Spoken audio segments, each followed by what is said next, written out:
Sitting in the white armchair, I could feel the psychologist's sighs boring into my skull. I was determined not to tick any of her little boxes, since I didn't want to be punished out of my career in the Space Force for getting captured. It was funny how eager everyone was to analyze my mental state and herd me into mandatory psych evals, like that was helpful for settling back into normal life. I didn't want that black mark on my records, that label defining me. I had to convince them all was well, so they stopped putting me through it over and over again. "How do you feel when you reflect upon your ordeal?" the shrink asked. "Obviously it's not pleasant to think about. Angry at Laramac, I guess. Restless." I forced a calm expression onto my face, though the nervous tics slipped out in finger-tapping. The helplessness and desperation for a way out was still there, enough that my will to live had waned. Mikree couldn't see that part of me. "I'm grateful for the rescue. I wish they'd come sooner, but I'm no worse aware. Better off than most of my team." The psychologist's eyes glinted with interest. "Would you say you feel any guilt when comparing your outcome to your squad mates?" I lowered my head, not wanting her to see my face. What I'd endured had sapped my soul, yet it didn't hold a candle to the torture and mutilation most other human subjects had endured. Fingers, feet and eyeballs amputated, guts plucked from an open stomach while they were alive. Some were tied to pillars and rammed with trucks. I got off easy compared to most, and for what reason did I deserve special treatment? Because I had value to be used to hurt Mikree, who was almost erased because I couldn't talk him out of it. I let the Askar win, and they were still having a victory dance within my head. "Don't break again, Preston. Mikree didn't offer his life for yours so that you could wallow in misery. This person isn't his friend. What kind of example are you setting? To live in self-pity?" I gave a taut smile. I wish it hadn't happened. It's horrific, and I think anyone would feel that way seeing people they fought with like that. "You're speaking a lot in platitudes and justifications, Preston," the psychologist noted. "I answered your question. I'm sorry that I don't have the right thing to say. I grieve the horrors inflicted on them by those alien bastards, yes, and Laramac is the one responsible. I know that, you know that. So why are we having this conversation?" "Because emotions aren't always rational, and you're not a machine. It's what you've explained to your android friend. After what you went through, you know it's irresponsible for us not to check on you. This is for your welfare." "I think I have a better idea of what's best for my welfare, and it's not being poked and prodded by my own people. I just want to get back to my old life." "Then you need to be cleared by me. I'm not prodding you, though I can understand why you feel defensive over a pain point. If you aren't ready to speak about these subjects, say so. I'm not out to get you. This may sound hard to believe, but it can be a great weight off your chest to speak about your mental state." I tapped my new wristwatch, trying not to show that the walls were closing in on me. 30 minutes are up. Am I free? "Of course. I'll see you tomorrow, Preston." I curled my hands into fists and forced myself to walk normally out of the room.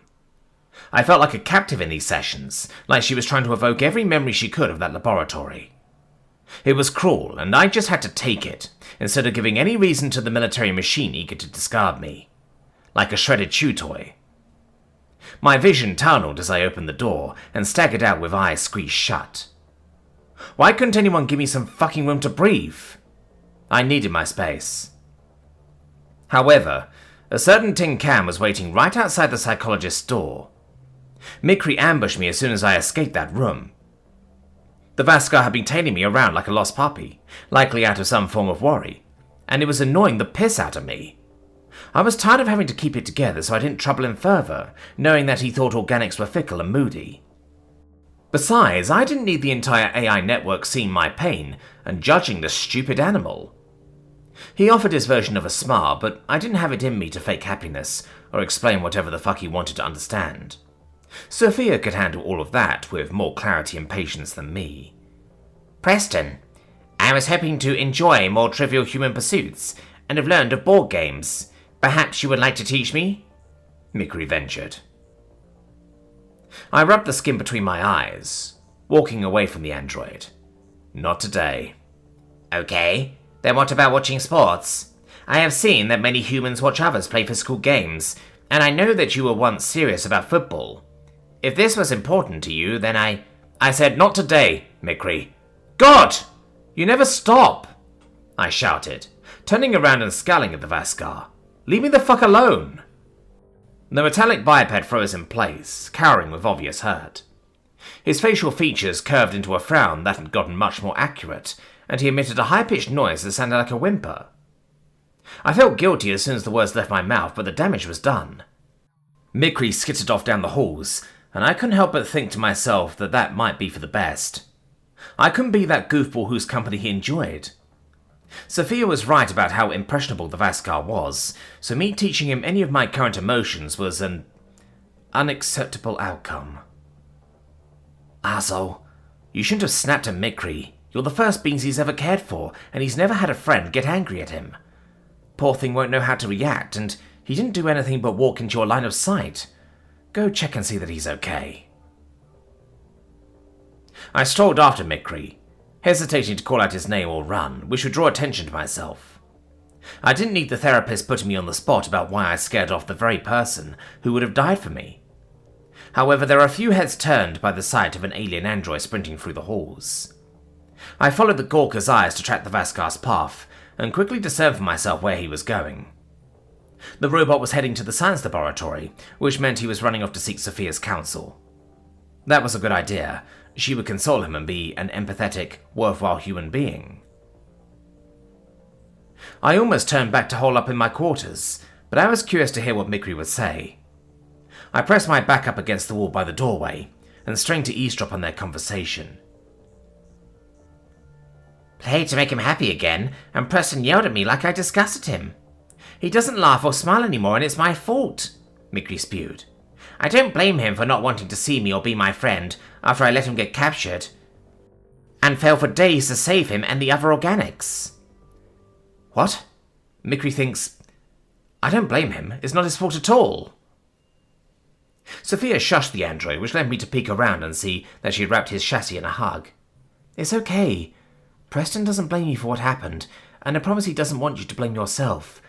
I know it's easy to internalize when it's directed at you, but that anger isn't about you. How can it not be about me? He said I never stop. I'm bothering him, Mikree decided. Am I annoying to you too? I like spending time with my friends and... Preston adores you. He visited you non-stop and walked the halls of Pluto Station worrying like crazy until you woke back up. We both love you, Mikree. Speaking for myself, I've never been more touched in my life than when you gave me that drawing of us on the beach. The person that you're going into is compassionate and beautiful. Then why did Preston want me to go away? Sophia gave a weary sigh. I'll try to explain, though it may be difficult since you have no reference point.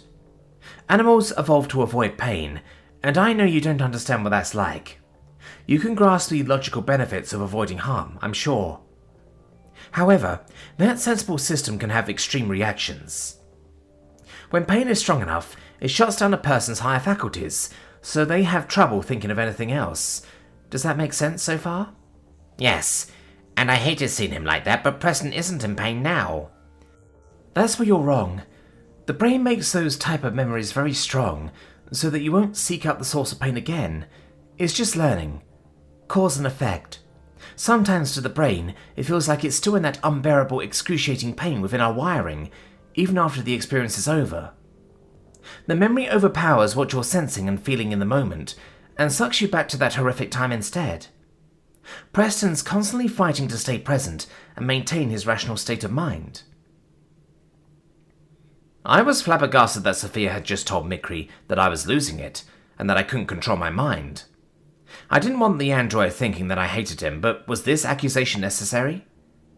The Vaskar's silence spoke volumes as he processed that explanation. I sank against the wall, tears rolling down my face. My hand pressed against my mouth to stifle any noise, not wanting Sophia to stop the robot from offering his authentic condemnation for my sake. I don't understand, Mikree responded at last. Was I making his pain worse all along? I would never mean to hurt him. Why would he not tell me this? It's very difficult for humans to open up about emotional vulnerabilities. Perhaps he feels ashamed or is simply unable to speak about it. Preston needs an outlet for negative emotions, much like the rationale for that music genre we told you about, but he's choosing not to release them. That won't work. It'll spill out one way or another, and unfortunately, you were there when the dam cracked. Did you understand the gist of my explanation? Yes. His mind has developed a neurological condition in response to the pain signals, and it is like he is still feeling it. His lashing out is because he is in pain, triggering defense mechanisms. But Preston cannot stay like this forever. I don't want his personality, his higher faculties, erased. How do I fix him? That's not the right attitude, Mikree. Do you care about him no matter what? Obviously. The both of you mean more to me than my own life. Sophia's sad smile was audible through her voice. Then the way you can help is to show Preston grace when it's too much for him to bear, and to shrug off harsh words that weren't really meant for you. Be there for him and accept him for who he is now, without expectations. The struggles might be ongoing for a long time, so it'll require patience. If you want to see Preston happy again, you might have to be the brightness that picks him up. Keep trying. I shook my head, hating the thought of being a burden on Mikree. It was already tedious enough to the robot to handle our upkeep. I didn't deserve for him to adore me that much. With a pressing need to have some solitude, I sprinted away from the laboratory as quick as possible. Perhaps that had tipped the duo off to my presence, but I didn't care. I buried myself under the covers of my bed and tried to shut off my mind. It was no sooner than my eyes had sealed that it was like I teleported back to that laboratory. I could see the spikes of the drill descending as Larimac laughed. The spotlights burned into my eyes while the tendril moved deeper and deeper. My fists tightened in terror, trying to hold on for any way to block it out. Useless hands. My own scream echoed in my ears, yet I felt like I couldn't move my lips. The metal clamps were everywhere, suffocating and choking me. I looked back down toward the drill to see my lower extremities on fire, with Scientist Tillian walking up to bring that lighter to my face. It was like I was paralyzed, trying to twist and turn. I had to break free. Sweat beaded on my skin alongside the mounting terror. Why couldn't this all stop? I shrieked at the top of my lungs with proper force behind it this time, and jolted upright in the waking world. I shuddered and gasped for breath, still twitching from primal fear. There were no clamps around me since I sat up easily. I was at the space gate, and my body was unharmed. I could feel something metal in my hand. I looked down to see Mikree's detached paw. What the fuck? Before I could ask what happened, the Vaskar pulled me close to his cool metal body. Any ideas of staying strong had long since evaporated. I sobbed uncontrollably against his chest as the confused android tried to console me. "Why are you here?" I gasped out. Mikree patted my back with his remaining paw and dangled the other arm awkwardly against my spine. "Because I care about you. I know that you are not well and I wish to help." "Did I hurt you? I didn't mean to." "It is fine. Arms can be replaced." "Still, I'm sorry. I never thought I'd attack you." "You did not. I came to check on you and held your hand to try to comfort you in your sleep, as you looked distressed. However, I did not want to interrupt your biological requisite. What made you scream?" "It wasn't real. Just a nightmare." The Vaskar tilted his metal-maned head. "You said you would explain this to me back on Jorlan. Do you wish to speak of this?" "It's... the brain sometimes creates scenes while sleeping as a way of processing its experiences, which are called dreams. Bad ones are called nightmares. In short, I saw myself back in the lab being tortured." "You see distressing stimuli in your rest state? No wonder organics are erratic, if this is how your brain processes things." I hung my head in shame, wiping my eyes. "Look, Mikree, I'm sorry about earlier. I treasure you and the time we spent together. I missed having you around the second we went back to Sol, and all I did in captivity was wish I was with you. You risked your life for mine. I'm so unworthy of that kind of love that it's not fucking funny."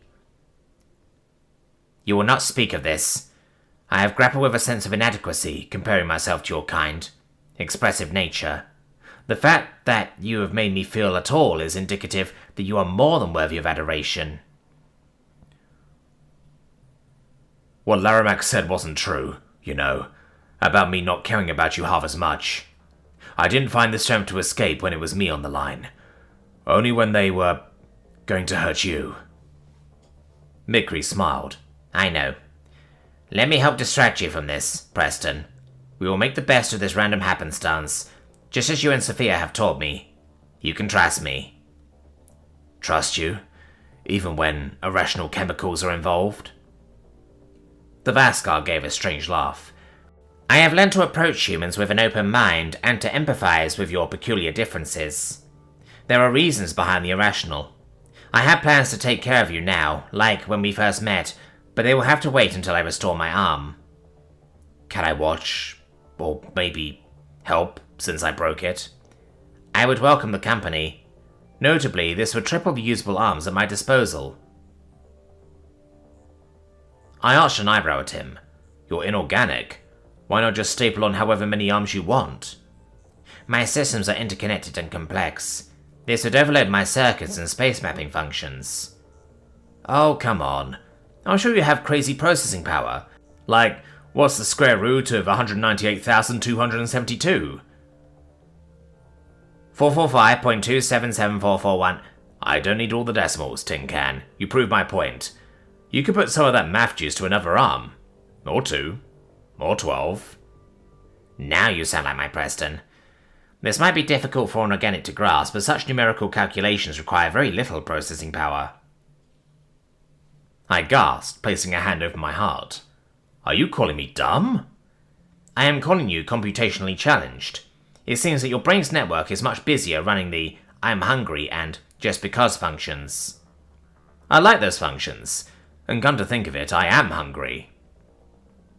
Mikree shook his head. My plan to cheer you up had to do with that.